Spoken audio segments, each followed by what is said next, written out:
Muito boa noite a todos. É mais uma alegria podermos estar aqui na companhia do nosso Mestre amado, para podermos falar do seu Evangelho bendito. E hoje com um tema que é exemplificativo daquela forma simples, abrangente, calorosa, com que Jesus falava às pessoas naquela época em que ele esteve encarnado aqui entre nós. Nesse tema relacionado com o capítulo 18 do Evangelho segundo o Espiritismo, que nós encontramos também na Bíblia, no Evangelho de Mateus, capítulo 22 e seus versículos, que trata da parábola do festim de bodas. E naquela época, todas as relações da divindade com a criatura, elas eram tracejadas pelo simbolismo do casamento. Então, existia o pensamento de que todos nós, os seres da criatura, deveríamos ter uma proximidade com o nosso Pai, o Deus Pai Todo-Poderoso, para nos oferecermos em matrimônio fiel aos benditos ensinamentos e regramento da nossa conduta que ele nos sugeria. E dessa maneira, então, que o Cristo, falando àqueles que o cercavam naquele momento, nesse momento específico em que ele utilizou esse simbolismo para falar sobre a parábola do festim de bodas, ele deu o exemplo do rei que, para convidar todas as pessoas para o casamento de seu filho, determinou os seus servos que fossem para convidar todos aqueles que seriam bem-vindos a essa festa, porque o rei já estaria preparando ali todos os seus cevados, teria matado os seus bois, e a festa já estaria quase pronta para que todos eles viessem festejar as núpcias do seu filho. E foi assim que os servos obedeceram ao rei e saíram para fazer os convites, mas lá, no momento dessa atividade, obedecidos, que eram ao seu rei, eles tiveram a oposição daquelas pessoas que eram convidadas. Uns não quiseram ir porque não concordavam com a forma como o rei governava, outros não tinham nenhum apreço pelas festas de núpcias, outros não aceitavam de forma nenhuma a maneira como eram conduzidas as coisas do reino, e assim uns deixaram de ir, e outros acabaram inclusive matando os servos que serviam a ordem do rei para o convite. E foi assim que o rei se zangou e determinou que também fossem mortos aqueles que reagiram daquela maneira. E assim, para não perder o momento do convite tão glamuroso para o casamento do seu filho, ele determinou ao seu exército que fosse e fizessem outros convites a todos aqueles que eles encontrassem. E foi assim, então, que ocorreu aquele encontro glamuroso das núpcias do filho do rei. Num dado momento, o rei fita um dos convidados e percebe que aquele convidado está diante da festa de núpcias sem a vestimenta nupcial, sem estar trajado adequadamente. Para nós termos uma ideia de como isso significa, é mais ou menos assim: uma pessoa de terno, costume completo, em plena praia num campeonato de surf. Ou vice-versa. Uma pessoa vestida de calça, simples, calça jeans e camiseta, numa festa que demanda uma vestimenta formal. Então o rei, surpreso com aquela ação, com aquilo que ele tinha surpreendido ali, uma pessoa que não estava convenientemente adequada, chamou a atenção do convidado, que se calou diante do rei, e o rei determinou aos seus servos que amarrassem esse convidado dos pés e das mãos e o lançasse fora da festa, onde haveria choro e ranger de dentes. Mas esse simbolismo todo, essa relação do convite do rei para as bodas do seu filho, como eu disse, era muito natural para permear as relações do Criador com a criatura. E é assim que nós devemos enxergar o aprendizado dessa parábola, dessa lição. Porque o que desejava o rei naquele momento era casar o seu filho Jesus, a quem ele anunciou o Evangelho para levar aos nossos corações, para que nós pudéssemos estar convenientemente trajados em recebermos a lição. E que traje pode ser esse que nós deveríamos experimentar neste casamento eterno com o mensageiro da palavra do Evangelho, que era o Cristo? O traje da aceitação das lições evangélicas, da nossa relação de comunhão com o Evangelho bendito, o que muitas vezes nós nos afastamos e não nos apresentamos convenientemente trajados, preparados para o exercício dessa atividade sublime, o exercício diário do seguimento aos evangelhos, aos ensinamentos evangélicos que vimos aprendendo ao longo de nossas vidas, na relação com o nosso semelhante. E essa analogia que nós vamos colhendo dos ensinamentos dessa parábola nos revela quantos servos Jesus já nos mandou para nos convidar para o banquete celestial.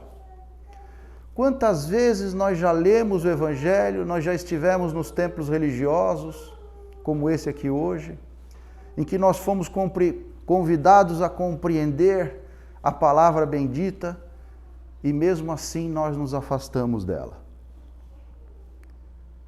Nas vezes em que nós estivemos nesse contato íntimo, acreditando que estaria havendo ali naquele momento uma simbiose entre nós e os ensinamentos, e na nossa relação do dia a dia, nós vimos agindo de maneira diferente.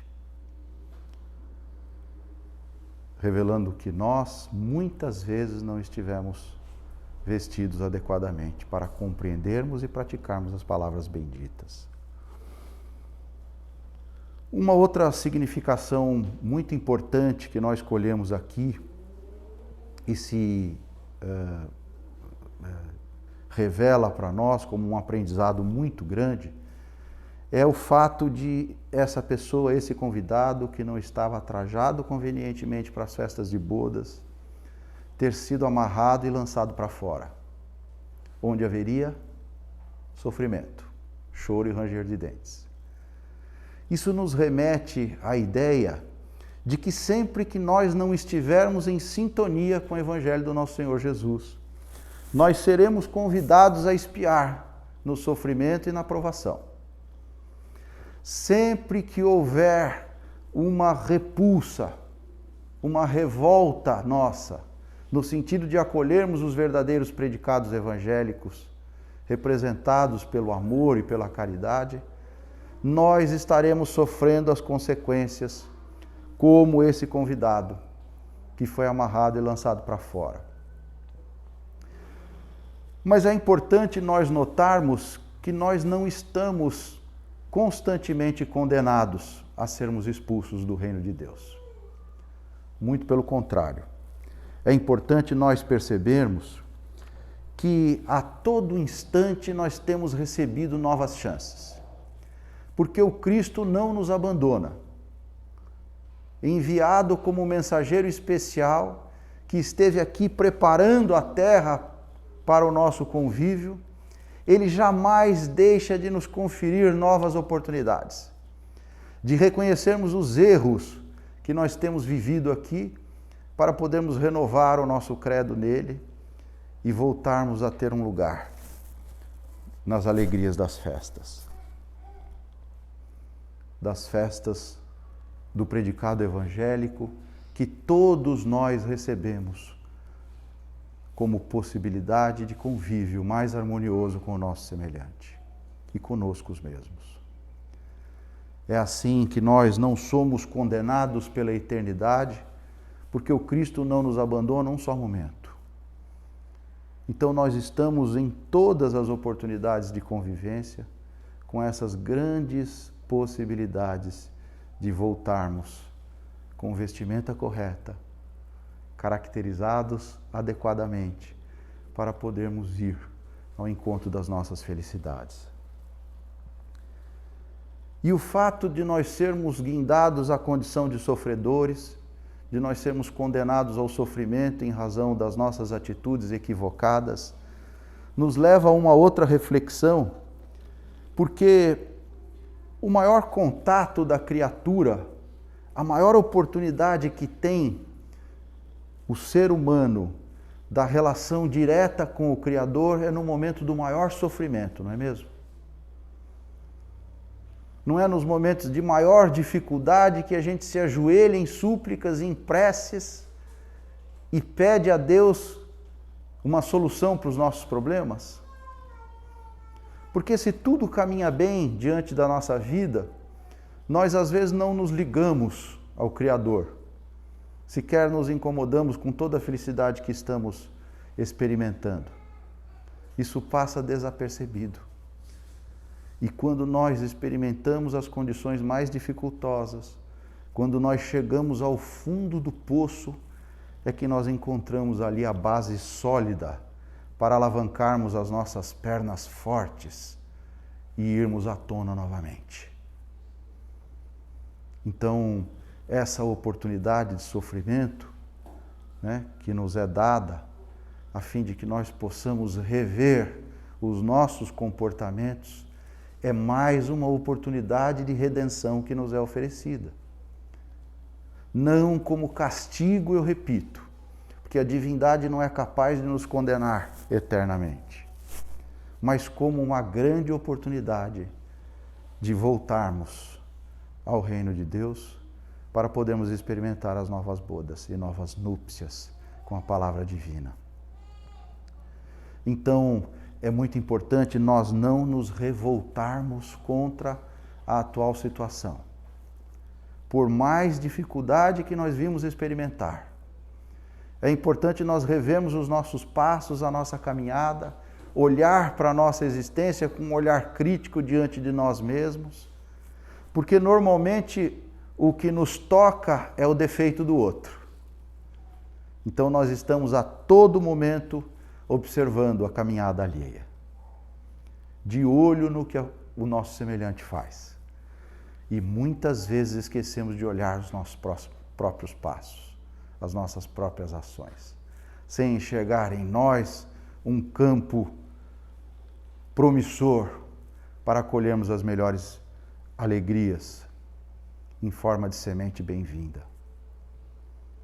Então, vamos sempre observar a possibilidade de sofrimento como uma grande oportunidade do exercício das nossas próprias revisões.